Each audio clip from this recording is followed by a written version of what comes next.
It's only been Wednesday. Talking about a hell of a week. It's only. But isn't that crazy though? Like, isn't that crazy that it's literally only Wednesday and I'm ready for Friday so bad.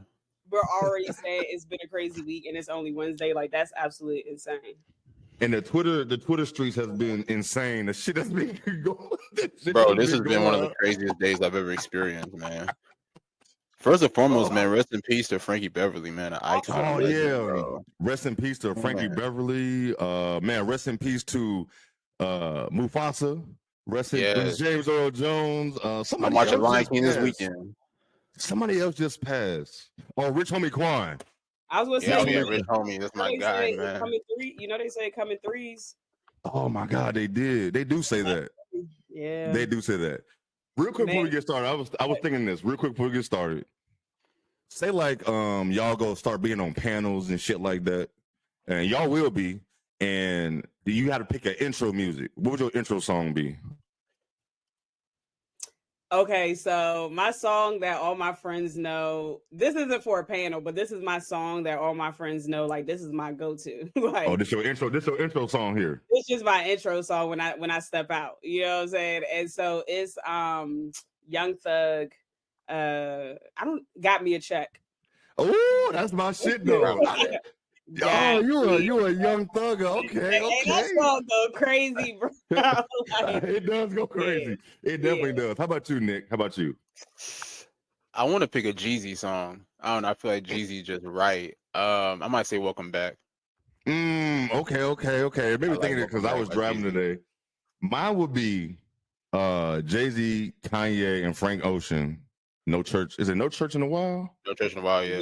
That's my shit. That's my intro music right there. If I gotta come out, you gotta introduce me. That's my music. I'm gonna be using it every time. I thought I'd ask you that. Young Thug is surprising though, but from low. I ain't gonna lie. Why you think that? I wouldn't expect you to say Young Thug. I don't know. So, I'm not. Listen, truth be told, and I'm looking down because I'm just trying to send a link out to people. But truth be told, like my friends don't like to pass me the aux when we used to be going out because I'm a 90s R&B type of girl. So we'd be ready to go to the club and I'm playing 90s. You playing, and they're like, you playing Jodeci. Are we trying to fall in love? Playing SWV. Lauryn Hill. Lauryn Hill. You feel me? So like God. They like, are we trying to fall in love or are we actually turning up? You know what I'm saying? So, you could do both. You're trying to fall in love and you're going to try to turn up at the same time. I'm not trying to fall in love at the club now. That is true. You never know. You might fall in love at the club. You never know. No. Like pop out with your husband, man. That's not. Oh my God. That's not my. Hey, you never know. You never know. You meet people in the craziest places. You do for real. No, dead ass. But y'all ready to pod? I feel like it's gonna be a fun episode. It's gonna be a real fun episode. Man, again, welcome to episode 7 of the Best Damn W Show. We your favorite trio. That's Nick Andre, that's Lo, I'm Jay. And tonight we got us a special guest. Our first one, usually you don't see people on podcasts having guests this early. You know what I'm saying? And like, I'm excited for the guests we're gonna have. I think it's gonna be a great, informative podcast. It's gonna have a lot of fun. We might have some good old rants going on tonight. Excuse me. I'm gonna let Lo introduce our next guest that's coming to the stage. I feel like this is only right for her to do this. Go ahead, Lo. The floor is yours. Yes, I appreciate that. So I'm super excited to introduce our first official guest, someone that I think is a phenomenal woman in the sports game and has paved the way for so many in our community. Working for ESPN on shows like SportsCenter, First Take, to now doing play-by-play announcing for the Phoenix Mercury. Someone that is a mentor to me in this sports media space, someone that is going to say what they mean with their whole chest, and I love her for that. We have none other than the legendary Cindy Brunson with us today. Oh. I'm gonna add to and say, where's she at? Why is she not there? Is she there? I'm so sorry. There she is. Yeah. He was like looking around, like. I'm like, I hear. I'm so sorry. Welcome to our show. So welcome. We're glad to have you here. It's an honor. I'm excited. Right back I'm very excited. And my music. Beyonce. Oh, Hey, oh, there we Okay, go. hang there on, we hang on. go. Since we're on this topic, Cindy, first Okay. question: what is your favorite Beyonce album? ooh, That's tough. That's How about so this? That lemonade. is tough. I feel like that. I feel like Like, that's very hard. I feel like that's very hard yeah, to do. yeah. I'm gonna go lemonade. Like, I mean, it's Okay. hard though. Okay, Hard. okay. You know, just Okay. put me down as Beehive. Let's just leave it at that. I love it all. All right, perfect, And perfect. PMAs did her wrong. And They we all- did. Hey, you coming in here spicy? I love Right. this. Hey, listen, what did my introduction say? Someone that's gonna say it with their whole chest. Okay. Oh, this is wonderful. She said, "Hey, she did get snubbed though, but we're not shocked that she got snubbed. So, we know what that is. But right. but first, man, how'd you get into this business? How'd you get into anchoring and covering sports? My dad didn't have any boys when I was growing up. And he was always having fun with his fellas that came over to watch football on Sundays. And my mom literally would send me down into the rec room, hey, carry all the beverages and the snacks. And I'm like, I don't want to carry the beverages and snacks. I want to sit and eat and watch the game. So this is how old I am. I grabbed the encyclopedia. I learned the rules of football. And the following Sunday, I came down and said, oh my gosh, that's a hold. And my dad looked at me and said, sit down. And I never looked back. I'm like, okay, this is fun. Let's do this. Oh wow. and then I didn't know that I could talk about sports on TV. I just was really into sports. And young woman you might have heard of, Robin Roberts, popped up on the newfangled cable television box that we had. And she looked like me. And I thought, okay, that's what I want to do. Period, full stop. And I never looked back. That's awesome, and I'm glad you brought up. I'm glad you brought up football because I was reading. I don't know if this is true, but it said that you covered football for like Oregon State in Oregon. Did you do that? I did. You did. Yeah, I worked for the ABC affiliate in Portland, KATU, and I was on the sports beat. So on the weekends, I would go out with the photographer. We'd cover the big teams in the state, which of course was Oregon and Oregon State. So yeah. I was also a sideline reporter for football for Pac-12 Network. Really? So, yeah. Really? Do you still follow football? I know you're real busy with basketball, but do you still follow football? I do as follow. well? You know, I grew up in the Pacific Northwest, so I love the Seahawks. Okay, I was going to ask you that. That's my NFL team. Why didn't you give the ball to Marshawn? Whatever. It would have been nice to go back to back. That's all I'm saying. But as far as college goes, it's been ruined. All of this conference chaos. Like, yes. We're getting ready for weekend on this side of the country, and I'm usually cooking a turkey for Apple Cup, and here it is. WNBA season isn't even over, and I got to pivot and think about that. So it's wild. You know, it is. And I'm glad, and since you said that, like with the whole college realignment, I feel like it does mess up, especially football. It definitely mess up football. I won't say mess up, but the rivalries, like you said, like we don't get all that no more. And then all the travel for the kids, like the bit, like the AC, not the ACC, but the Pac-12 going to the Big Ten, and some teams going to the ACC. I don't understand. Like, do you feel like I don't know? Does it change how people are going to feel about football, or do you think it's really going to help college football? Like just all these realignments. We have 4 big conferences, and then everything really doesn't matter. It feels like at this point. For me, it ruins it. Like all my natural rivalries are gone. My school is no longer in a Power 5 conference. I don't like it. I understand the money driving it. They want to create your NFL. Okay, good for you. Go make your little league. But what are you doing to the rest of the sports? What are you doing to adhere to Title IX? And I'm all for grabbing a bag. I like money like everybody else. But my fear, especially having been in the Pac-12, where we had arguably the best women's basketball conference in the country. Speak on it. Yes. Speak on it. Yes. For real. It's absolutely decimated. And that is heartbreaking for me. We are only 3 years removed from an all Pac-12 final fighting for the championship between Stanford and Arizona. Like, our league has put so many folks in the WNBA, just tough. And so that piece really troubles me.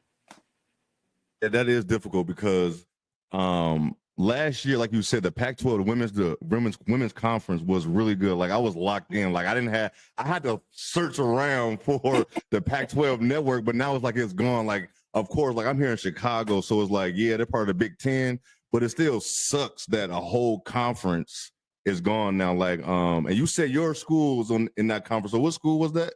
Washington State University. Washington State. Yeah. So y'all just stuck up there like for real now in Northwest, just up there with. I got football in what are we, Mountain West maybe? I know think so. basketball's WCC. Yeah.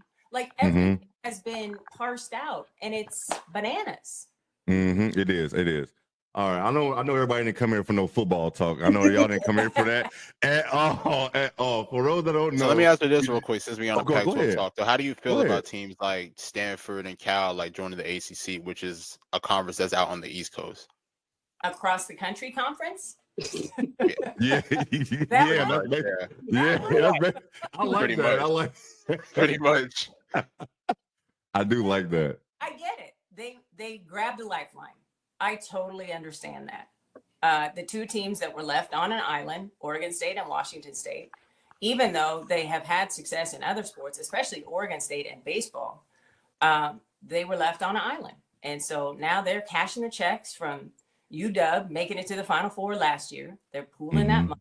And hopefully, I just hope sanity reigns supreme at some point, maybe a couple, 3 years down the road, and we get the Pac-12 back. I know pipe dream, but I just without hope against hope. If anything, let the football teams do them, bring every other Olympic sport back to sanity. I like that because I felt like at first it was just going to be a football thing. I didn't know it was going to be everything. You know, I didn't know every sport was going to be doing that, because I know they will break up. I know they will break up stuff like that. Like Notre Dame basketball was in the ACC and they're still independent. So I know they can do that. So I didn't know they're going to have everybody, because I feel like basketball is harder, like really hard, to having to be going cross country like that all the time. So it's really interesting to see how it's going to. I would love for it to come back though. I know it's like a pipe dream, but I would love for that to happen. And let's make it happen. Yes, please. So back onto some WNBA action, some great talk. So for those that don't know, can I start? Go ahead. Yeah, go ahead. Congratulations, VP. Absolutely leading single season scoring record in a dub, with double figure scoring when it was closing time in the fourth quarter. Yes. Showing everybody who seemed to have a question about what an MVP looks like. Okay. Oh, yes. Qualified. Okay. Hey, talk to him, man. I'm loving this. A'ja Wilson has had her own gravitational pull the entire season. And for anybody who is new to this and not true to this, come on now, not understand what she has done and continues to do, just sit back, be quiet, learn, and listen. Period. And I don't understand why people aren't talking about her, because what she's doing is historical. Well, we've been talking about this every week now. I just had Diana Taurasi eclipse 10,000 points career. There was a countdown clock. I was literally going to ask you that. Yeah, there was so much. There was no way anybody was going to miss it. Why? As this woman is not only obliterating the record that was just set 1 year ago. Sorry, Joy. She's on the way to 1,000 in the regular season. This can happen. Yeah. And it's like, it just doesn't matter, because we all know why. Yes. And I actually tweeted about it before we hopped on today. I tweeted about it because I saw a clip of Chanae pretty much talking about it, but ESPN gave a very small slither of a segment on Asia Wilson, but I agree. Like, it should be a ticker. We should be counting down to 1,000 points now. Like, I don't understand why it's no more coverage. And then when they did decide to give it the little bit of coverage that they did, what else did they have on there? Caitlin's scouting report. I know. What are we doing? We have completely lost the plot. Like, how are you making this moment about Asia? How do you include Caitlyn in this moment about Asia? This is no disrespect to Caitlyn, because she didn't tell them to put that on there, right? This is what when we say that sports media controls what they put out. Like, they control what is being put out there. Yes. Another example of that. Caitlyn has hit almost every single metric I set for her to exceed. When she was coming out of Iowa, I was like, okay, Tisha Penichero's rookie record is right there. She'll get that, because that was the most transferable skill for her coming from Iowa. Absolutely. The 3-point shots, I didn't know that she would, especially in the same backcourt as Kelsey Mitchell, a bona fide bucket, would get that many bites at the apple. But okay, so she's shooting threes like crazy. Good for her. So I didn't see her setting that rookie record, or maybe flirting with the all-time assist record for a single season. The only metric she hasn't hit, and I used Diana Taurasi as a comp when Dee came into the league 20 years ago. Diana, who can still get a bucket, is, when she hit the league, she made the Mercury 9 wins better. And that's a mark that Caitlyn hasn't hit yet. She is putting Indiana exactly where we thought they would be, with back-to-back #1 picks. Of course, you're going to make the playoffs after barely missing the playoffs a season ago. And I didn't think they would finish top 4. And what I find really interesting that nobody really talks about is the Fever's record against teams with winning records. I think they've only won 5, maybe 6 total against New York, Minnesota, Las Vegas. Mm-hmm. And as soon as they said that stat about Becky ain't never lost to Indiana, I was like, let me get my popcorn, because she takes that stuff serious. Phoenix has only beaten Becky Hammond once, because it's like, wow. I didn't even know that. Yeah. Like, she's always looking for that little bit of motivation, what I just love about her. So when they said that stat at the top of the telecast, that the Aces have won like 13 in a row and Becky ain't lost to them, I was like, okay, Vegas was right. They picked the road team. They gave them the odds for a reason. And, the 2-time defending champion part, but I digress. That was so good. I don't even know what we were talking about. That whole segment was good. All that. But hey, but since you did, just talking about how special the rookie is, right? Oh, yes. There we go. She's phenomenal, but she's what we thought she would. We don't, and because so many people are talking about her, I feel like I have been very intentional to make sure when Erica Wheeler came in tonight and got burned, that's what the starting point guard before the rookie arrived was doing on the regular. That's how she became All-Star MVP. And the fans who are new to this don't appreciate what even preceded things a year ago. And then what really grinds my gears is we all kind of knew what the odds were and where Caitlyn might go. And the fact that they weren't supporting Indiana and Aaliyah Boston at all, I struggle with that. That I agree. That rubbed me the wrong way early in the season, because you could tell the fans that actually watched the game prior to this year, because we know that Aaliyah Boston was the rookie of the year last year. We know that she led the league as a rookie in field goal percentage, shooting over 50% last season. So for them to sit on an app like Twitter and call her a bum and call her all of these names, it's like, they did. Are we talking about the same Aaliyah Boston that I've seen, the national champion? Yeah. Like, are we talking about that Aaliyah Boston? So yes, I agree with you. They did the same thing with Kelsey Mitchell until she started. What if she traded? What exactly. if Kelsey traded? No, for real, they did. Like, she has been a bona fide bucket. And now look, so they went from 20. look, they went from talking trash, oh, she's terrible, to please stay, please, because they know like that backcourt is easily one of the best backcourts in the WNBA. And since the Olympic break, they have been playing like the best backcourt in the WNBA. So I think like the fans are starting to realize like, hey, we kind of need Kelsey. So let us, cool off a little bit because we need her to, move forward. And I think I've said this before. I think the Fever are in a great place. I predicted that they would be 20-20 this year. People laughed at me and I bookmarked all of those. So as soon as they hit the 20 mark, if they hit they hit 19. They hit 19. Right. Exactly. So I'm coming for y'all. But my point in saying all this is they remind me a lot of what the Aces were doing, building through the draft. So I think that they actually are moving at a faster pace than the Aces did because it took Kelsey Plum time to turn into a pro and get out of the I'm just going to shoot as many shots as I can because that's what I did in college, right? It took Jackie Young a while to kind of develop her shot and change her mechanics on her shot. And people were questioning at one point in time, was Jackie Young the proper pick for the first pick, right? Because when she first came, she didn't transition as seamlessly as people thought that she would. So I'm saying all this to say, I think that last year, people keep saying the Fever were the worst team in the league. They weren't. They were actually ranked 10th in the league. So that's incorrect. Secondly, like you said, they weren't far removed from the playoffs. So people were saying that they were so far removed from that's incorrect. And thirdly, this is exactly what they are supposed to do.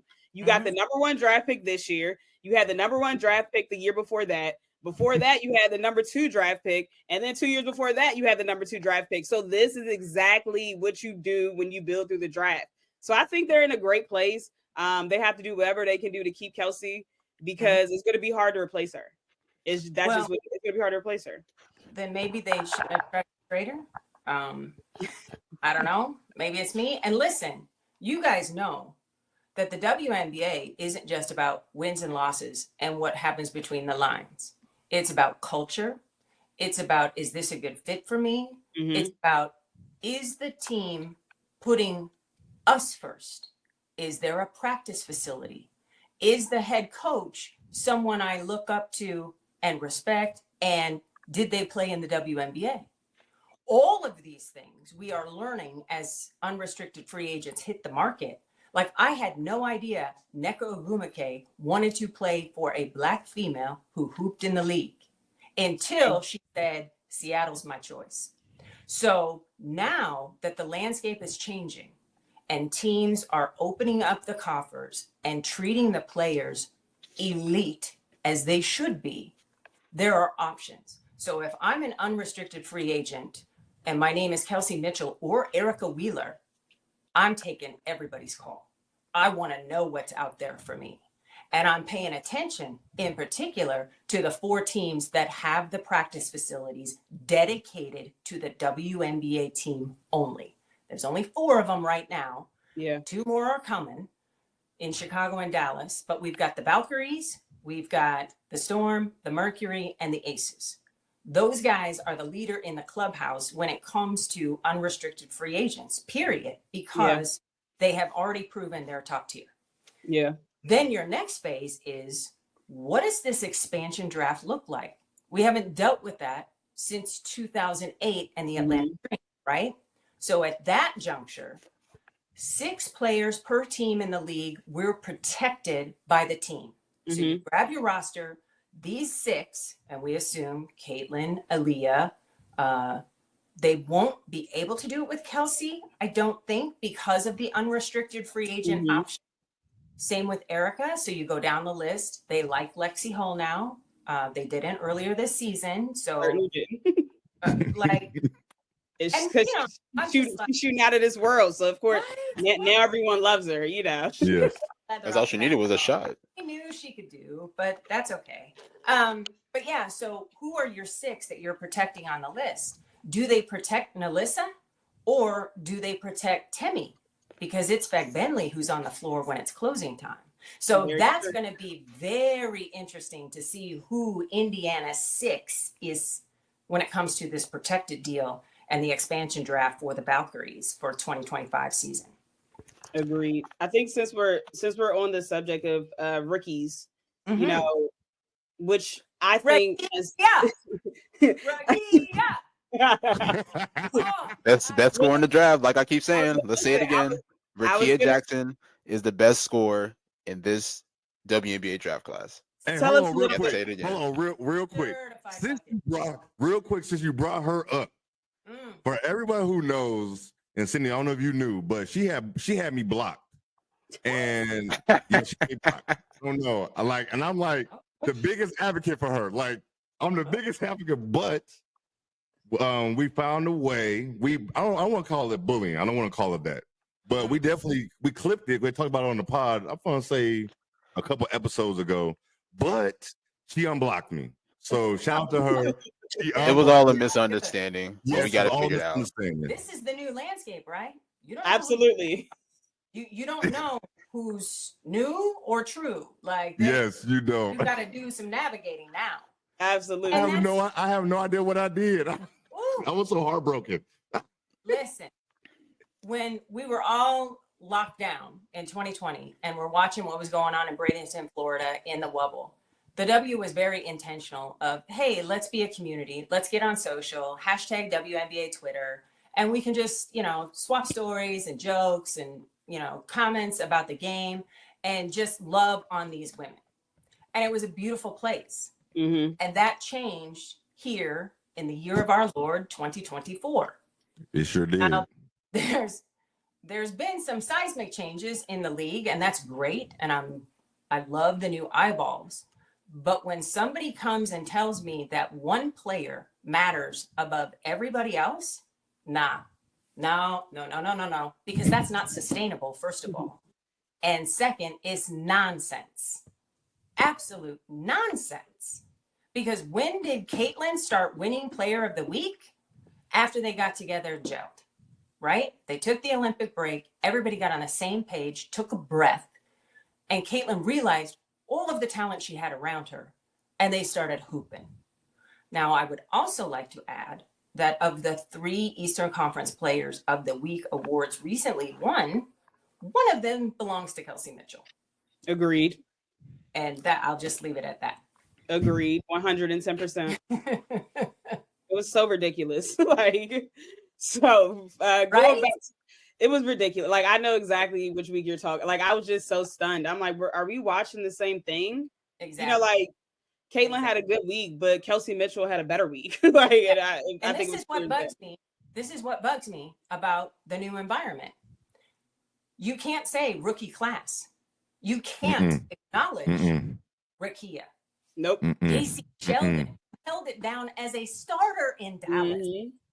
Like, this rookie class has gotten more formidable burn than any class. Agreed. Yeah. And is doing it in elite fashion. Do you know LA would not be a lottery team had Kurt put Rakia in the starting lineup in June? They may be messing around for a playoff spot. Absolutely. This is exactly what I've been saying. Right? Yes, absolutely. She immediately shows you why. And this is why I love Rakia. Because she's like Howard. You don't have to drop a play.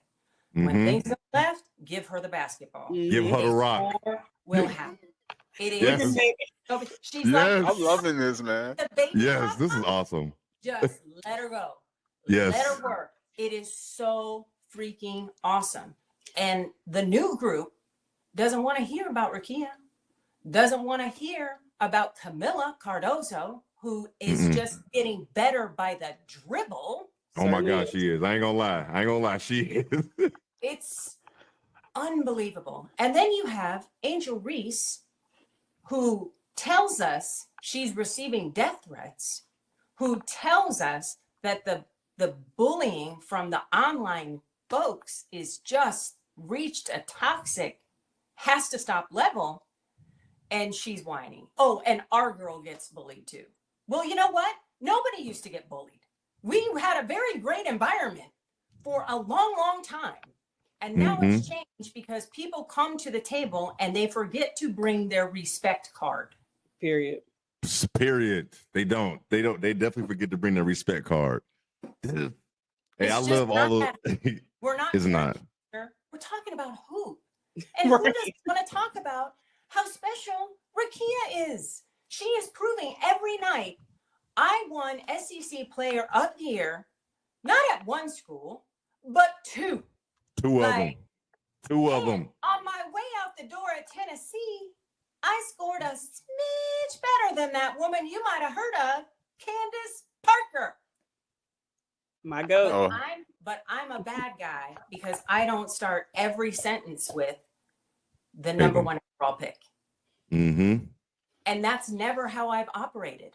I have always given everyone their flowers because I believe that's how this league sustains.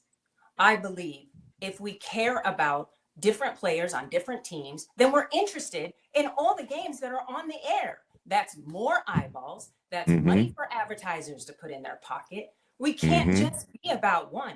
Am I Mercury first? 1000%.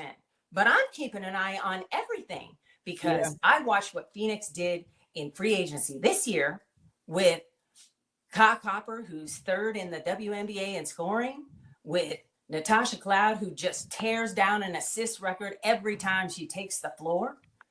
Like, I know what is possible, but I can't be informed unless I'm watching, unless I'm a fan of everything.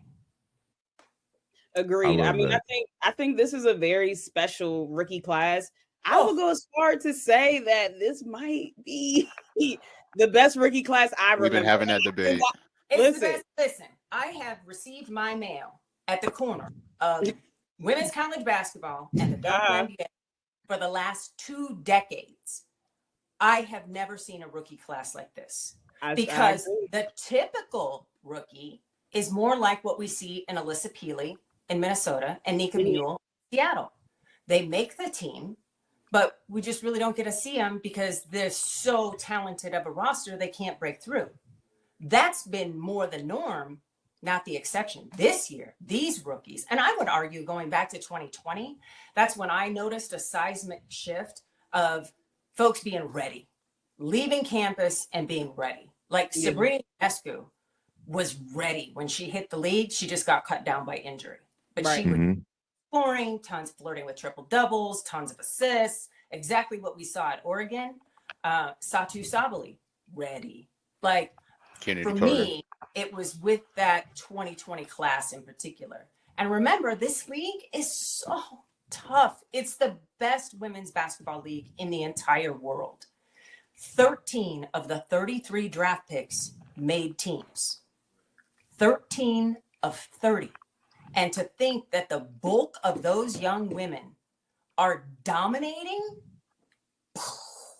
I think I read a stat. This league is in such good shape. It is. I think I read a stat that said all the players that are in the WNBA have all been they were all first team in college. Like, you know, and I was all Americans. That's what I'm looking for, the word all Americans in college. I'm like, that's kind of crazy. But if you think about it, this is the best 142, 144, how many players you want to say in the world. Like, this is elite talent. We have players that were number 1 drafts one year and then didn't play the next year. So this is a hard league to maintain employment in. 100%. Oh, absolutely. Like, and shout out to Kayla Davis, who got signed by Chicago. Yay, Kayla. Yes. I love that kid. I love her engine. For me, the product, the WNBA product has never been the problem. I have been a fan. I have been a season ticket holder. I have had a front row seat. I covered the WNBA in studio for ESPN. I have watched the exponential growth of this league for almost the last 20 years. And I am telling you what the product is now and has been for the last 5 to 7 years has never been the problem. It's the promotion, where to find the games, how to watch. Like you were saying with Jay, with finding Pac-12 Network, like those obstacles are oh my goodness. It's not the product of the hoop on the floor. No. And so when somebody says, and this is the one that really got me, the number 1 overall pick is saving the league. No. The league did not need saving. It needed promotion. And when I say promotion, let me be clear. Promotion is appointment viewing on linear television, easy to find, with shoulder programming, pregame, halftime, postgame, like we see on the Ion double headers every Friday night. Guess what, sports fans? This is the first year in 25 years that we've seen that kind of attention to detail in programming in this league. We had it the first 3 seasons when NBC had the contract. It was great. And then they just dropped off. And I don't know why it wasn't picked right up by somebody else. I wish I had that answer. But we're seeing viewership numbers that are magnificent, but still don't exceed what we saw when this league started. So for me, again, it's not the product that's the problem. It's how do I find it? How do I support it? And I think it's hard for people like us that have watched since the inaugural season.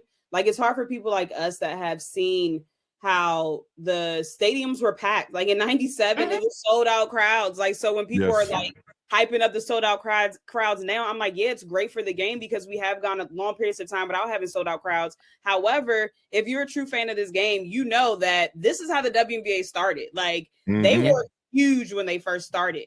So for people to say that one person is carrying the league is just untrue. And then for people, it's untrue, but it's more so than anything is disrespectful to all the pioneers.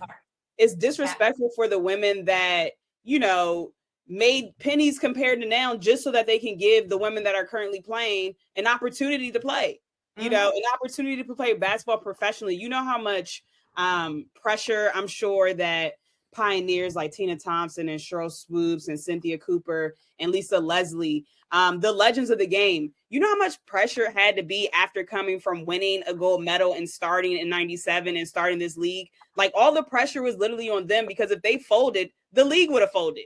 So for people to overlook the things that they did, it's really just a slap in the face. And that's why it gets me riled up, because it's just so disrespectful. Like, so many women put their blood, sweat, and tears in this league so people like Caitlin Clark and Angel Reese and Rickea Jackson could play basketball professionally for their livelihood.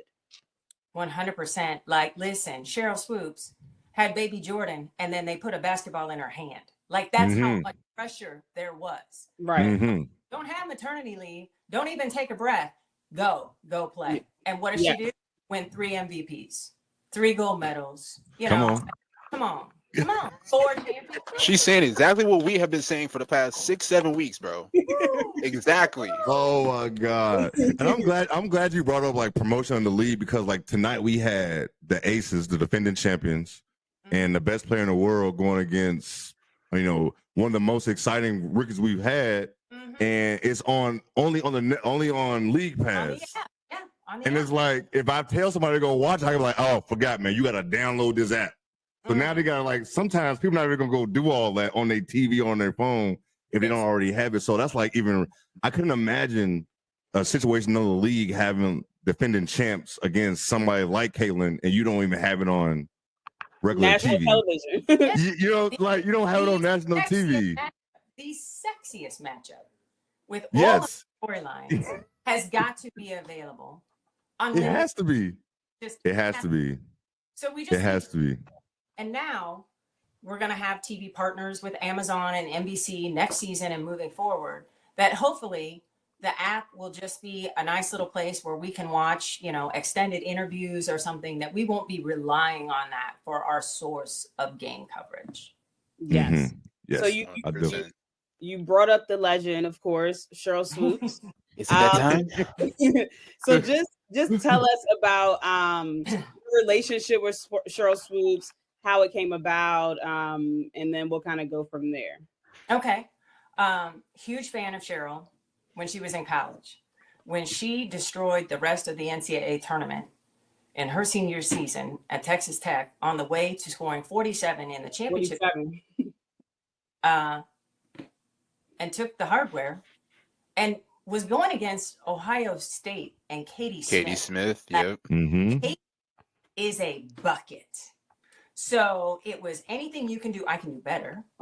And at the end of the day, it was Cheryl's defense against Katie that created offensive opportunities. She was my introduction into, oh, that's what a two-way player is. They play like their ability to breathe depends on it on defense, and then they go down and fill it up, and they get any shot they want. So that's how I was introduced to Cheryl Swoops via March Madness.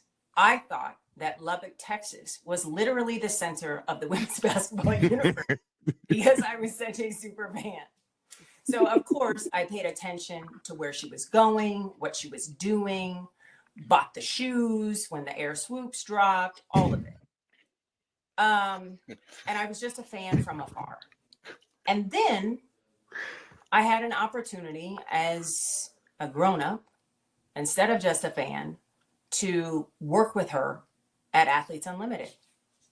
And I always thought to myself, why isn't Cheryl a commentator in the W? Why haven't I heard from her? Why haven't I seen her? And so we had a really deep conversation about how folks just thought that she didn't sound like a conventional broadcaster. Well, we know what that means. Yes. And I was like, listen, I know you don't know much about TV. I will teach you whatever you need to know. Sit next to me, talk your talk, and we are going to have a blast.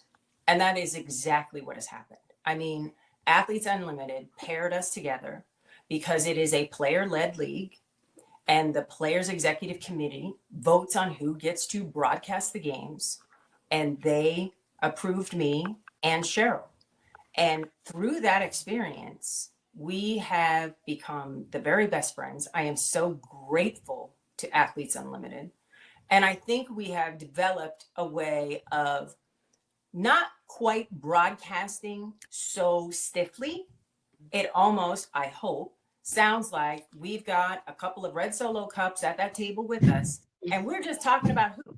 And we are celebrating everybody and everything. And I know it's going well because Neko Gumike pulled up in Dallas and said, I listen to nobody else but you guys. Every game I tune in is sound down except for the two of you. I have never received a higher compliment ever. Like, especially from Madam President. Right? Like, right. means something. But again, it's the way we go about it, right? We're not just talking about, when it's Kelsey Mitchell cooking and Sid Colson is on the other side, we're going to talk about the leading scorers, of course. But when Emily Inksler does some exciting things, we're going to pour into her too. It's not just one player or 4 or 5. It's everybody who puts on that Athletes Unlimited uniform.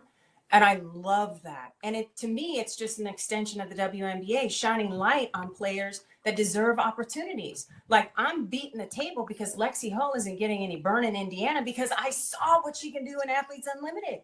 I know what the kid is capable of. So I'm grateful to AU, and through our relationship, I'm ride or die with Cheryl. So when folks try to get messy and drag her and upset her, I got zero patience. Yeah. Bullshit like that. That just was not going to fly or work for me. And then these individuals came for me. I was just about to ask you this. I was like, hold up. My entire existence has been love and light, supporting people, lifting them up, mentoring. I work with LaChina Robinson's Rising Media Stars Foundation, where we pluck people like Andrea Carter and we identify talent and we say, hey, how can I help? Andrea got the football deal and I called her up. I was like, here, what you need to do on the sidelines, like constantly helping people, lifting them up. And I just want to interject for 2 seconds. Just please let me interject for like 2 okay.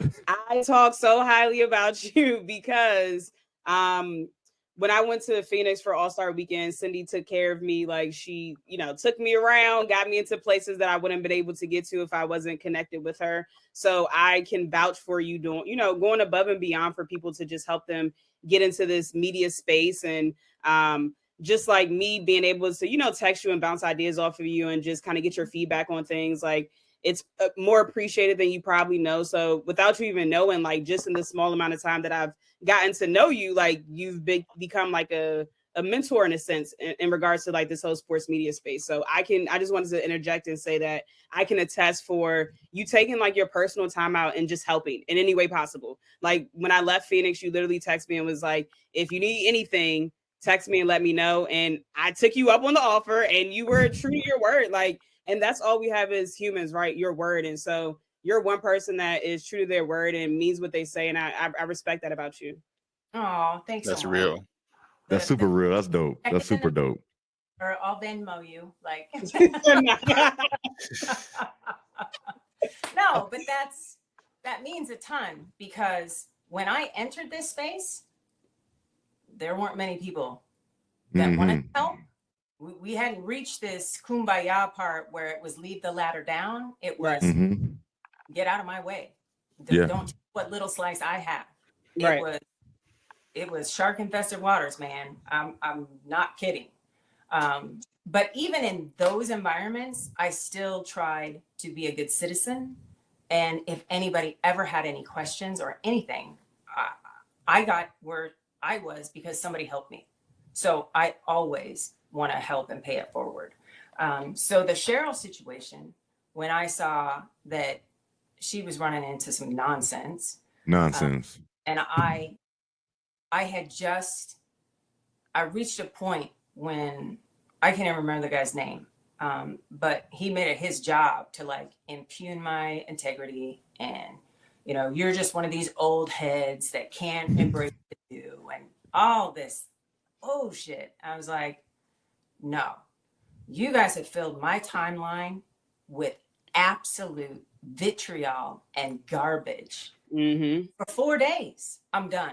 Guess what? I am done. And so when that Spaces opened up, I was like, let me click this and somebody please pick my name, because I'm done, just done.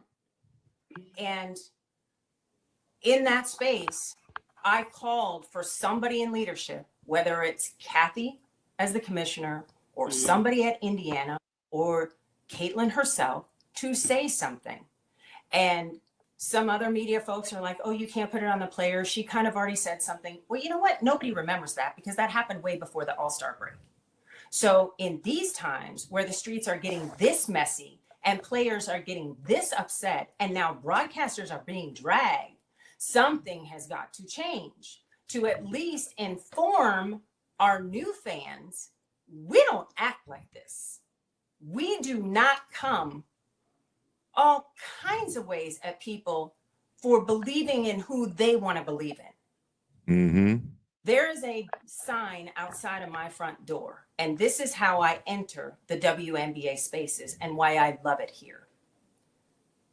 In this house, we believe Black Lives Matter, love is love, women's rights are human rights, and be kind. If you can't operate in this space under those kind of tenets in a league that's more than 80% Black and brown and very queer and fucking amazing, then kick rocks. You just don't get it.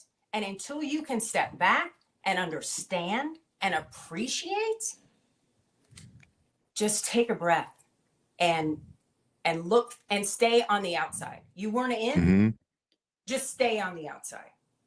Because until folks learn how to comport themselves and stop upsetting the product, the players are our product. And if they're too upset to function because of the toxicity and all of the vitriol, what are we doing? What are we doing? I mean, I agree. I mean, we've talked about this at length too. you know, on all the podcasts I'm in, all the group chats I'm in, we talked about it at length. And for me, especially with the whole Cheryl Swoops thing, it's just too much. Like it's just literally too much. And when you go back and look at the things that Caitlyn's fans are mad about, it's really BS. Like they're just literally finding a way to be racist. Like Yes. the two things they go out their way to be racist. Right. So the two things that they're mad at is that Cheryl mistakenly said the wrong year, right? Mhm. She said that Caitlyn possibly played 5 years. But if people actually did, right, that's what I was saying. So if people actually did their due diligence and then just click on a clip, they would have saw that same episode. The producer corrected it, and she apologized for saying that. Also, that's not a wild thing to think when we're in times of COVID and people had the additional year. This is a time period that we had never seen before. This was a whole new thing where people had an additional, year of eligibility. Hell, right now you see people playing in college football that's 27 years old. 28. So it's not far-fetched. They have full families and they can still play college football. So it's not far-fetched to be all families. Oh my God. I mean, she's not wrong though. She's not wrong. You're not wrong. So it's like what she said wasn't something that was just like out of this world wrong. Like it was a decent assessment, a decent mistake. So that she corrected. That's number one. Then they were mad because she said that she shot 60 times. It is sports. When is like it's a hyperbole? Like, what are we doing? Like, what? Exaggerating. Like, People honestly, exaggerate. Like, what? He is a high volume shooter. We all know that, right? I have no problem with high volume shooters. Everyone knows Kobe Bryant is my favorite shooter. Listen, Kobe Bryant's my favorite shooter of all time. Like, if you want to shoot the thing 60 times, cool. Like, but it's just interesting that Shaq, Chuck, and Kenny Smith can sit on NBA Inside TNT show and just say literal garbage, like things that are not true at all, like things that are far-fetched, not true ever. They are literally more incorrect than they are correct, and no one has smoke for them. But Cheryl is hyperbolic in saying that the girl shoots 60 times. Come on, word. And everyone's up in arms. Yeah. Like, and my biggest problem with that piece is when Stephen A. Smith absolutely decided to get on her neck. And I'm like, pick me. You want to have a problem? I sat on that first take set. I sat between him and Skip Bayless. Monica McNutt took that argument back her 3 years of knowing what goes on in that building. I can take it back 15 more. He has never cared about the WNBA and had plenty of opportunity to amplify and grow the game, and sat and decided to rail against the Cowboys. So when he entered the fray and actually impugned Cheryl for having an opinion when she is an analyst and that is her job, and called her incompetent, you know the rest. I went there. I'm like, no, we are not doing this today. That man holds Caitlin Clark in a certain regard because his bosses at ESPN, in their attempt to save the contract and keep the WNBA all to itself, sent Stephen A. to Iowa to interview Caitlin. That's all he knows. He's never paid attention. He really doesn't watch, but he knows she's special because bosses made it special.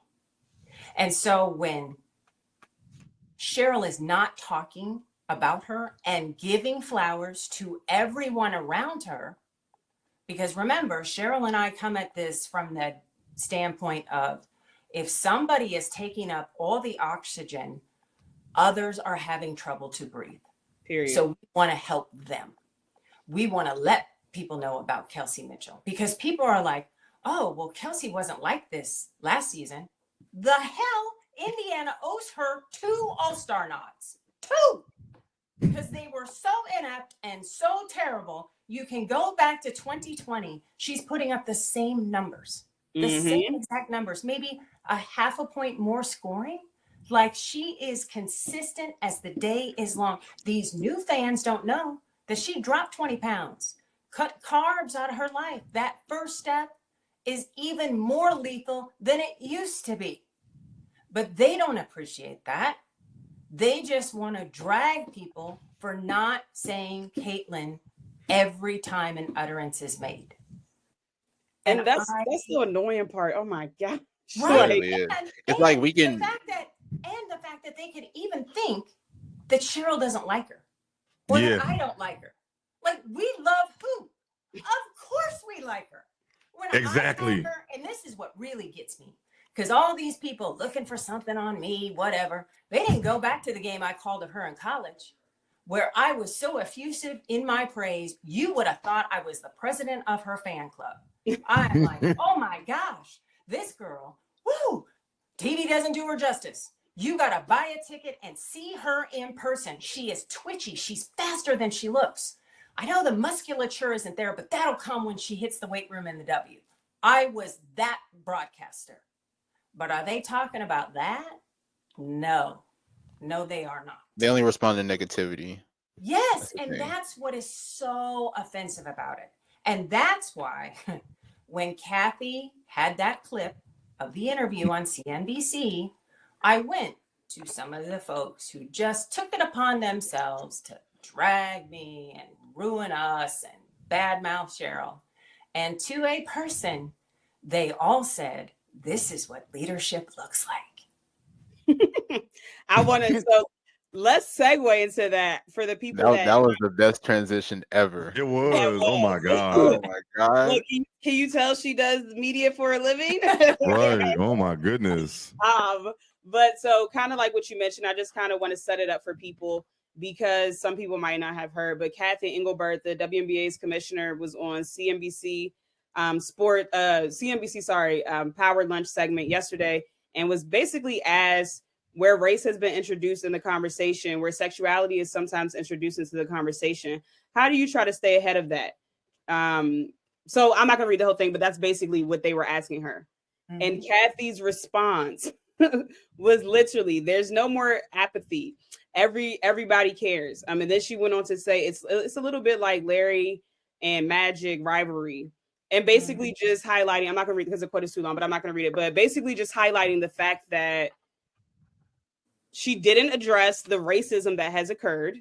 Mm-hmm. She solely is looking at it from a capitalistic point, like a monetary standpoint, and tried to kind of say, well, sports needs rivalries. And so I'm going to say my piece on it, but I'm gonna let you guys go first. Anyone can take the floor, but this is just mind-boggling coming from the commissioner of a league that is 80% Black women playing in it, and then also has, a high percentage of the queer lesbian population in it as well. So somebody can take the league, but I just want to kind of throw that out to set it up. I got you real quick. So my thing is, so I'm new to like the W media space, and I watch the W all the time, but I just never knew like the commissioner and all that. So I just been paying attention. People talk about, I don't even know her last name. I should have researched that, but my question is, oh, okay. So look, this is the thing. She got a layup on this show she was on, and she just bombed that. But my question is she the worst commissioner in major sports? Because I feel like no one talks good about her ever. That's my question. That's my, like, I feel like no one ever, and this right here is just like the nail in the coffin. Like, she just did it. Like, she just pissed off everybody with this layup she had and then just blew it. So I don't know if she's the worst in sports history ever, but I do know that she has shown herself to be true, and this isn't the first time. Mm-hmm. Like, she has had other experiences where you question, like, is this some embedded like prejudice, going on there? And I'll give you an example. And this is your hometown, Jay. A couple years ago in Chicago, they had the All-Star game, right? And so a lot of the fans complained about the experience because they couldn't do many things. They had a free concert for Chance the Rapper on that Saturday, and Kathy pretty much was like, she closed it to like fans couldn't come. inside. Like she shut it off to fans. And so her reasoning was because the police department told her it would be too dangerous. The police department later came out and said, we never said that. So she went on to say, like, Chicago has shootings and stuff like that. And it's like, yes, areas of Chicago are bad, but areas of any city has bad area, has areas that aren't the greatest. So for her to say that when Chicago, the areas that are bad are predominantly Black areas, it just kind of made me look at her a little different. Like, that's kind of weird to say, especially to lie on the police department. And for the Chicago Police Department, out of all the police departments in the country, for them to come out and literally say, them to literally come out and debunk it and literally say, like, no, we didn't say that. Like, that's absolutely crazy. So again, I don't know if she's the worst in sports, but I do know she has a history of different things that kind of make you look at her sideways. Like, should you have this job to be governing over a league that is 80% Black women? What you think about it, Nick? Basically, my take is, when it comes to racism, like, if people don't experience it, they're not really going to care. Like, that's pretty much what I take from it. And what Kathy said, honestly, it was very unfortunate, but I wasn't necessarily surprised. I mean, even we talked about it even in our group chat. But for her to even say this, like you said, Lo, when you're covering a league that's 80% predominantly African American, it's just really unfortunate. So that's why I'm glad to see, this statement come out. And then you see other people supporting the statement. Like, I've seen NECA posted, I've seen Asia Wilson post, a lot of the Black players and a lot of the Black All-Stars being posted as well. Because I mean, I'll be right, we can't have nothing like that in this league, especially in a league that's predominantly Black. And Absolutely. The people who, and then I mean, we can even go back to, like we mentioned earlier, all of the pioneers like Cheryl Swoops or Lisa Leslie or whoever, they've all been Black women. So it's like, you can't say this about a league that's been predominantly Black and a league that's been pretty much carried by Black women throughout the majority of its time. Absolutely. I agree with all that. That's 100%. Like, the first thing out of her mouth should have been, racism and homophobia don't belong anywhere, especially in our league. If you want to be a fan of our league, then maybe it's not for you. We are not desperate, so much so that we need racists and homophobes to line up for tickets. We're good. And the fact that those weren't the first words out of her mouth, and we all knew. I was just sitting, waiting for my keyboard to light up, because I knew the response was coming. And I knew it would be devastatingly sharp and honest and on point. And of course, the WNBA PA delivered. They did. This league they definitely is a melting pot. This league is a great beacon of how we can live in life. So many different types of people, all committed to one thing: great basketball. And for Kathy Engelbert and a lot of her predecessors to not realize how precious that is and to want to protect it and do right by it at all times is infuriating. The rollout of the charter flights, they just started happening. No press release, no memo. Like, wait, what? But whoa, okay, you got this money? Well, they randomly found $25 million. Well, because guess what? We had to have a buy-in for the new expansion team, right? That price tag, $25 million. Like, I'm not good at math, but I even get that one. So just say what it is. We have investment of the league. We're growing. We've got this fee. Delta's on board. Keep it moving. Yeah. So that's just, I'll leave it. And of course, again, in this league, as they always do, which is why I love it with every fiber of my being, the players checked her. The players said, no, not today, not that way. Yeah. And even with that, I like to push the envelope. So I still think it's time to mobilize. And because you can't have someone leading the league that has those kind of ideologies. And I'm not here to call her racist. I'm not here to, because I don't know her on a personal level. So I can't call her any of those things. But based on her word choices, based on the actions that we've seen, like when Brittany Griner came back and didn't really get the protection that I thought she deserved after being over in Russia, like people were living in the airport heckling her. But then Caitlin Clark comes into the league, and all of a sudden we have money to get private jets or private planes. Like it just doesn't seem like you're protecting a certain demographic of players, and that's problematic to me, especially when that same demographic makes up the league that you are getting money for, the league that is putting money in your pockets. So for me, I'm not for firing people. However, they need to mobilize and figure it out. I don't think she should be running this league anymore. And this isn't just because of this situation. It's because of the other things that have happened under her watch. And this was kind of just the icing on cake. And so when she insulted our intelligence and put out a shitty response at midnight, after I was just about to say that. Yep.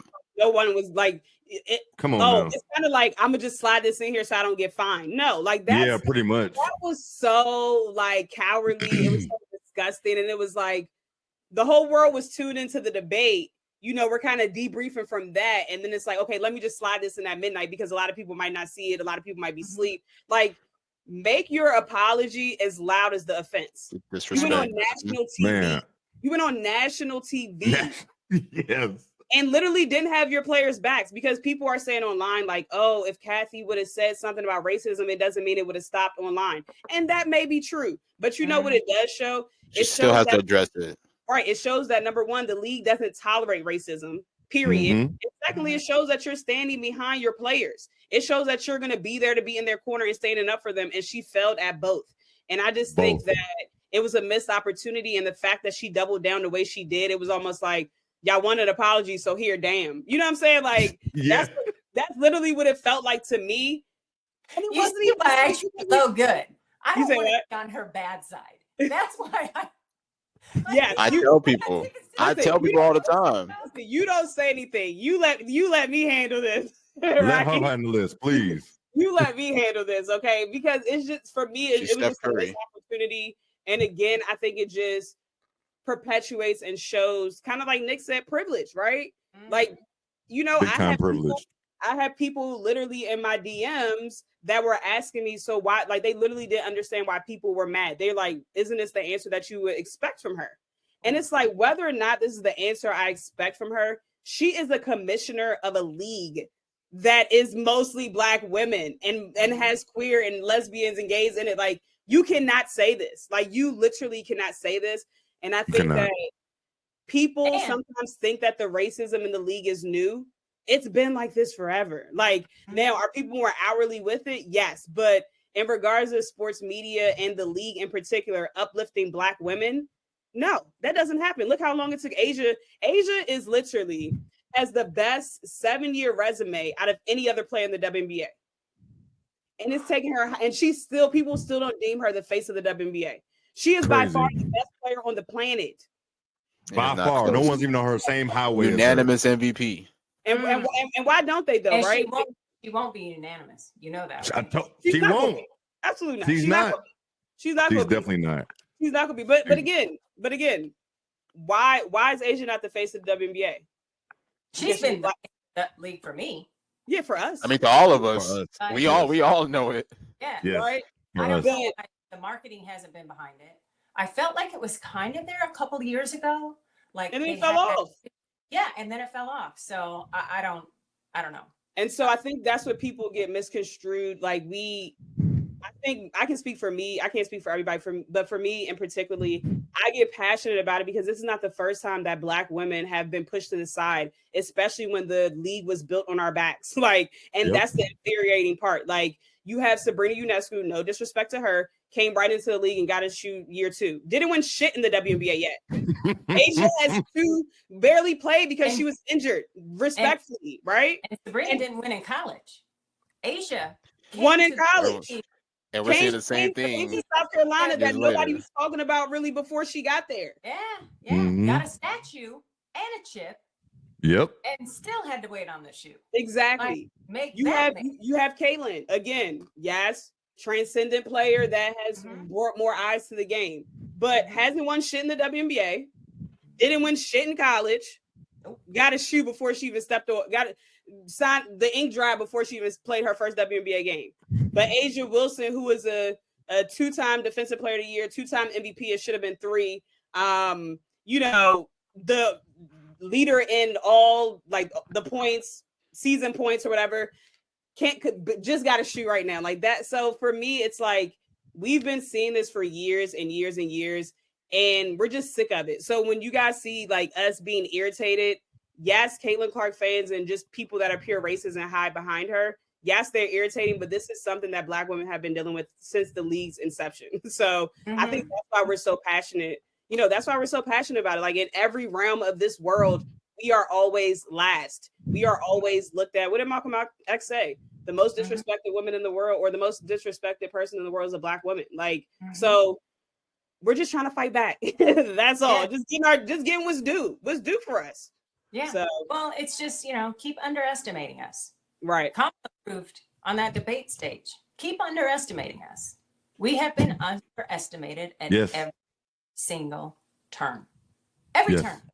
Yeah. Every Even when turn. I get a job, I don't feel secure in it. I feel like I have to prove it every 90 seconds because there's some guy who wants to eventually do NBA who wants to take my job. Yep. Like, it's infuriating, to your point, Lo. And I just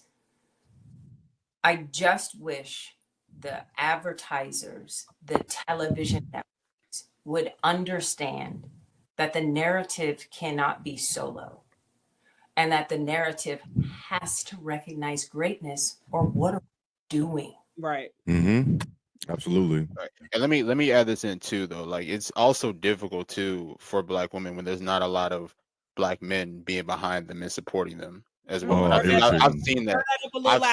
I've seen that. Rather than like I've seen that, especially like the last week or so. Like, you know, especially, you know, whenever we're on Spaces or whenever we're on social media and we see a lot of Black men attacking Black women just because they may not be as high on Caitlin Clark as others. Like, I've been saying, like, if Caitlin Clark is your favorite player, that's fine. I don't have an issue with that, but I don't think that you need to be attacking Black women. So that's why it upsets me when I see people like Wnba going on his podcast attacking Cheryl Swoops, and when you see other people on social media attacking other Black women, you know, and that's something to me that really upsets me. Maybe just because I'm African American myself, but you know, it just really upsets me a lot when I see things like that.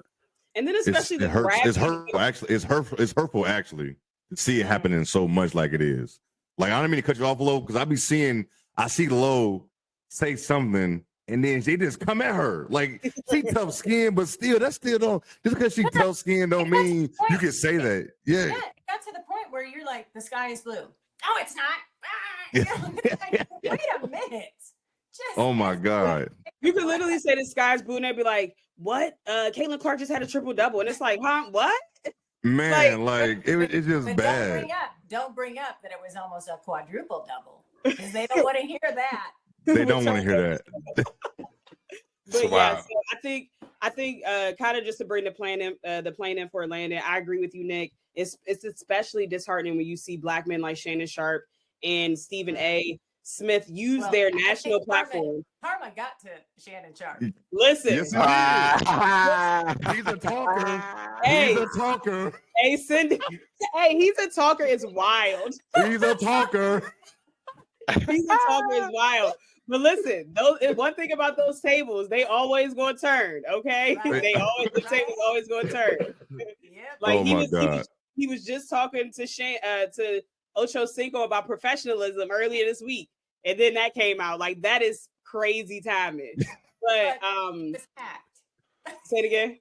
He was hacked. I can't even say it with a straight face. That's definitely a lie. Exactly. We already know that. But yeah, so basically with them, what I was saying is, like, because they have such large platforms and, you know, nationally syndicated and stuff like that, when you bring these trolls to Cheryl's door, they're sending death threats. Like, you're literally sending a mob of people that hate Black people to your fellow Black sister's doorstep. And that's just so irresponsible to me. Like, these people are crazy. Angel went on her podcast and literally said someone follows her home. Like, so when people say, oh, it's just social media, no, it's more than that. It's more than that. Yeah, the trolls that were after me said, oh, why did she advertise her podcast with a picture of Caitlyn?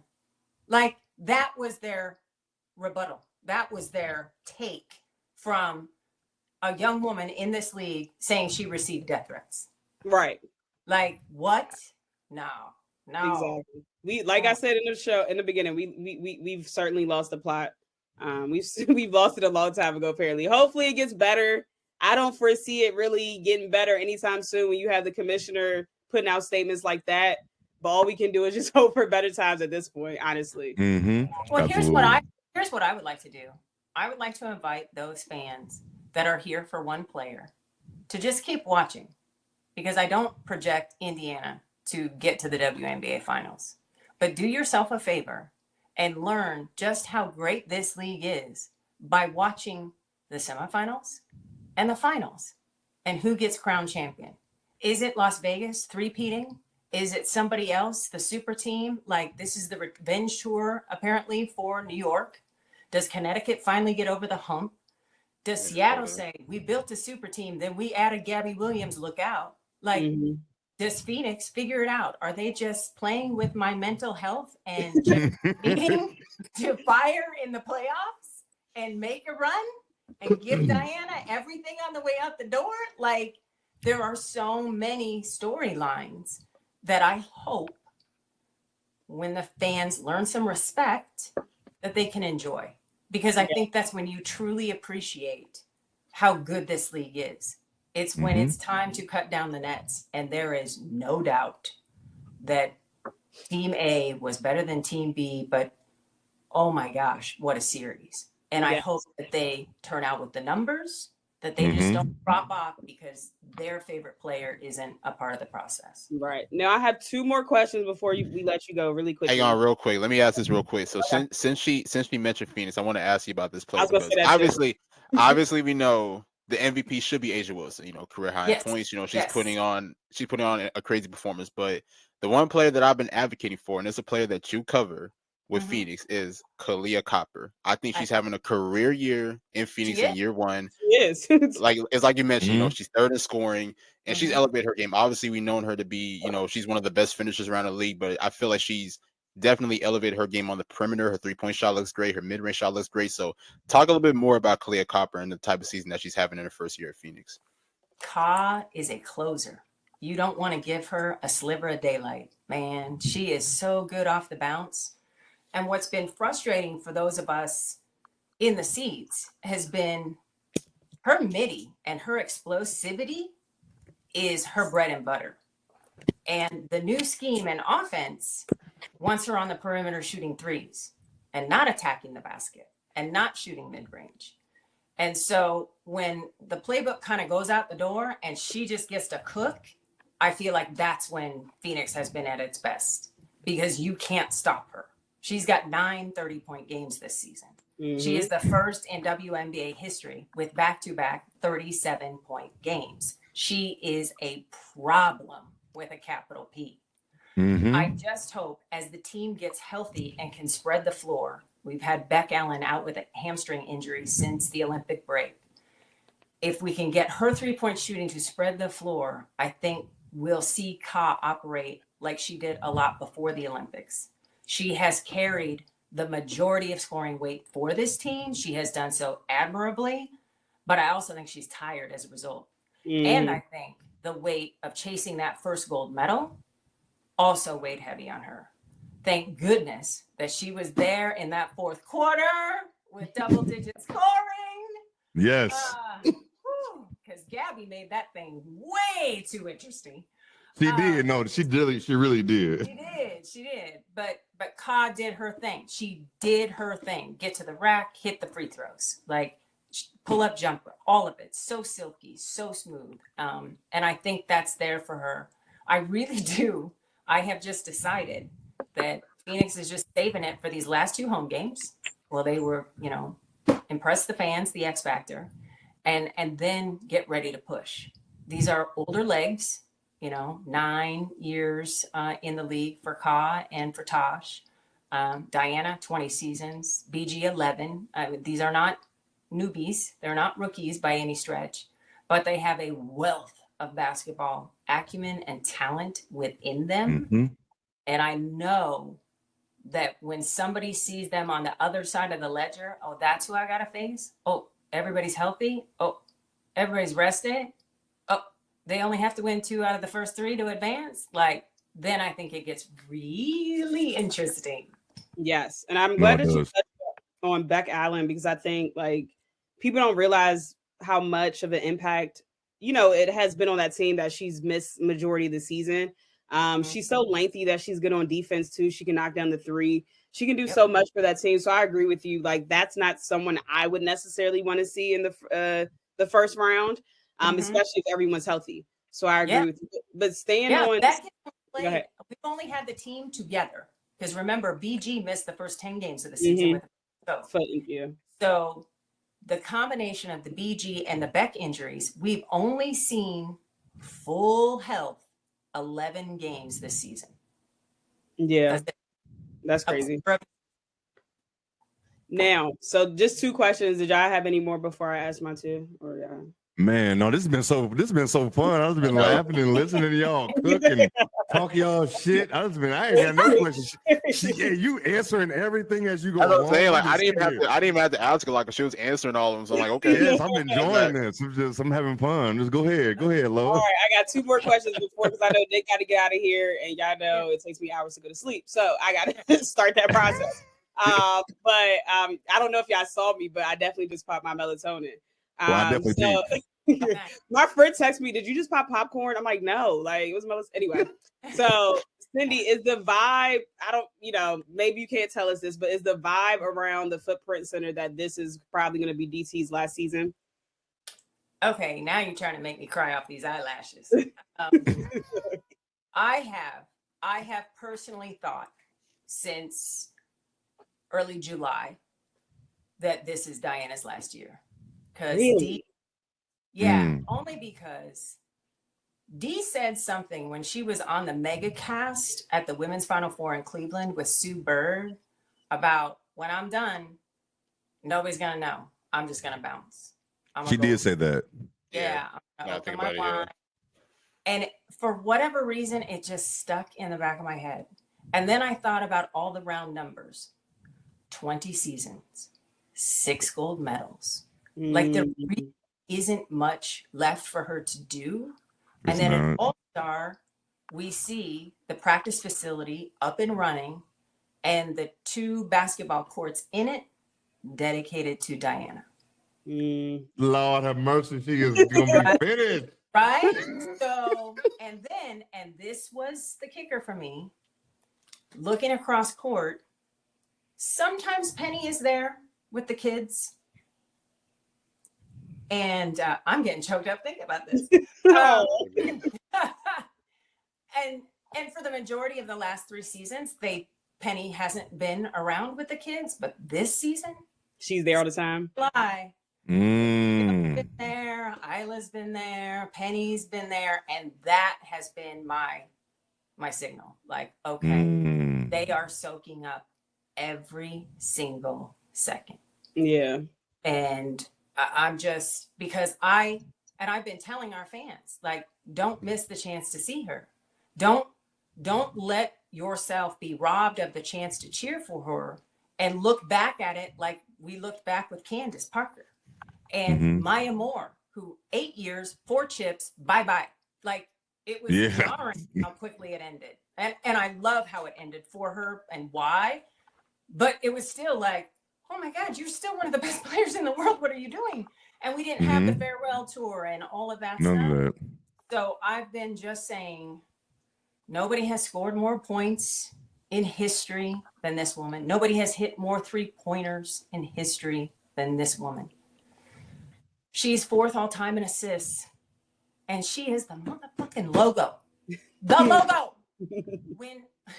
When Caitlin's fans come at me and say I am not respectful of her enough, and I have literally been on so many podcasts and interviews and say that Caitlin is Diana 2.0, I can't imagine a higher compliment. I was gonna say that's high praise. That's very high praise. Right?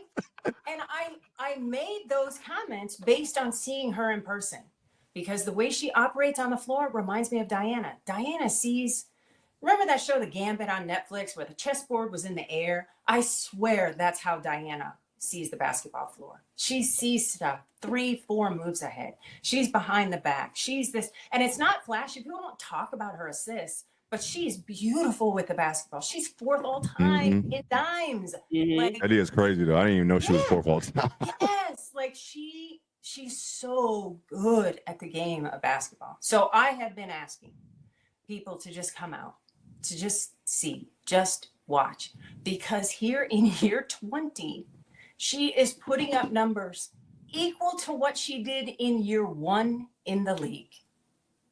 Year 1, 2004, 17 points a game. Like the whole, it's unbelievable. And I just, if this is it, I am relishing every second, and I implore every fan of Diana to do the same.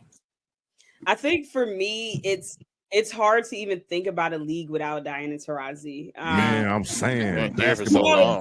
It's hard to even think about a league without her. And for me, Diana reminds me of like someone who's obsessed with the game like Kobe. So it almost seems like you have to literally drag her out of, like, so for you to even say like, her family's been there, kind of, it kind of feels that way. It's just so shocking because she's still playing at such a high level. She's playing really well this year. She is. No, she really is. Yeah, she came into this league weighing about $180 out of UConn. Now she's 155, super trim, became a vegan. She has done everything in her power to extend her longevity. Yeah. And she is doing that. Like, it's unbelievable. And she is first in the gym, last to leave, all of it. And when I invite people to come to the game, make sure they're early. When she goes around the horn shooting her threes pregame, my stats guy, Pickle, and I, we count. Like last game, 32 of 35. Just that's crazy. Every position. And just like she's shooting a lay-in. It's so beautiful. Right. Yes. Okay. So my last question, I'm putting you on the spot. If you had to give me your top 5 of all time, I love this. Who would you say? Of all time. Yes. From the WNBA. Yes. Yes. Okay. Diana. Cheryl. Dawn Staley. Okay. Yeah. I've never heard Dawn in someone's That's the first time I've ever heard Dawn. I like that. Well, because I'm putting what I've seen in Olympic play and what those guys all look like together. Right. Mm-hmm. And I need a point guard, right? Mm-hmm. One of the best passes. Come on. Right. Let me see. We definitely put you on the spot with this one. I need a 4. Rebecca Lamar Brunson. And listen, but I always say this: Rebecca Brunson has the most WNBA titles ever. So just throwing that out there, she doesn't get enough respect. Yeah, she a winner. Lisa Leslie. Okay. Now I'm not picking. I went Diana because I do believe she's going to retire. She's my only current player that I picked. Otherwise, if I had to start a team today, Asia Wilson would be what I would build around. But just looking over the depth and breadth of the league, those are the 5 I would go with. Got it. And that's a mean starting 5, though. It is a mean starting 5. That's a hard one there, boy. For real. Listen, I'm gonna make it. I'm gonna put you. This is the last one, honestly. Okay. If you had, I'm gonna give you an example. So I like to do, because I think it's levels when people have the debates about all time. I think it's levels because every era, it's different. So like 50 years from now, people probably aren't going to be talking about, Jordan in their top 5 or Kobe, in their top 5 because of the different eras. So I like to also do a Mount Rushmore. So who are the 4 players that you think in the WNBA has kind of changed the landscape of the game? So, for example, I'll give you on the men's side. On the men's side, like I have, people might not have Steph Curry in their top 5. However, I have Steph Curry as somebody on the Mount Rushmore because it's no doubt in my mind that he changed the game of basketball. I have Shaq in there because they added rules to accommodate Shaq in the league. So from a woman's standpoint, who would be in your top 4 Mount Rushmore in regards to the people that have changed the game? Damn, Lo. Come on, Lo. Man, Lo pod tonight, man. You fire. Okay. You on fire tonight. Go ahead. Go ahead. I'm ready. Lauren Jackson. We still playing, by the way. Yep. 43. Lauren Jackson, Lisa Leslie, Cheryl Swoops, Diana. Okay. I like that. Like it too. I do like that. I do like that. I like that a lot, actually. Nick, I will put you in the spot before you go. Oh, jeez. What you got? Okay, wait, you asked me the same question? I don't even know if you ever told me your top 5. All time? You can go with either or, top 5 or Mount Rushmore. Either or is fine. All right, I'll do top 5. I got Cheryl 1. So it's okay, take that back. It's no order. I got Cheryl, I got Maya, Candace, Tamika Catchings, and I'll put Asia in there. Okay. I like do I have to go? Do I have to go too? I got top 5 all the time. So yeah, y'all do. I got Candace, Cheryl, Lisa Leslie, Maya Moore, and Asia Wilson. Ooh. Okay. Yes. I'll just say my top for the people that don't that haven't heard it. So it's in no particular order, but I have Cynthia Cooper, I have Tamika Catchings, I have Candace Parker, I have Maya Moore, and I have, as of last year, Asia Wilson has made it into my top 5. And I'm super nostalgic, so I didn't know, but you can't. I was fighting with that all year. The first 7 years, when you look at the accolades, you can't deny it. You can't deny it. What I just learned about all of you is that you are not new to this, and you are. Pat yourself on the back. We've been there. Yes. So we will wrap it up. Cindy, thank you for tapping in with us. You've been on here for appreciate you. Man. Look, an hour and a half. I appreciate it. This has been so fun. This has been so much fun. So much great fun. Conversation. And listen, you are the official first guest. So we're always gonna remember this one. Definitely. Man, in my opinion, this was the best episode yet. It's been so fun, so informative, and we got 737 people in from Twitter and YouTube. Everybody been in the comments. I see everybody. Megan, Justin, Sean. I see a bunch of people in here, but it's been fun. I do appreciate you again, Sydney, for this and all the information you was giving everybody. So I know it's some stuff I learned. I know it's people in who's watching and listening that learn some new stuff. If we learn new stuff, I know they did. I know for a fact. But that's what we do, right? That's how we're trying to run the game. That's absolutely. As long as y'all don't troll Sydney, let everybody know where they can find you at. As long as y'all don't do that, if y'all trolling, we blocking y'all. Let them know real quick. When they start trolling, just at me. I'll handle it. I could be the bodyguard. No, I'm at Cindy Brunson AZ. So at Cindy Brunson AZ. I appreciate you. Thank you. Yeah. I got real good with that block button. That's good. That's good because they want. I gotta take notes, man. Please tell Nick he gotta start blocking people. You gotta at least mute first, then you block it. You gotta do something. You can't. Here's what I want to know: why do they still follow me? Exactly. You don't agree with me. You don't like me. You think I'm terrible. Like, why are you still following? Exactly. All you gotta do is scroll past what I say or delete me, block me. Like what? That's it. Well, that's a wrap for episode 7 of the Best Damn W Show. We have Sydney Brunson. That's Lo. I'm Jay. Peace.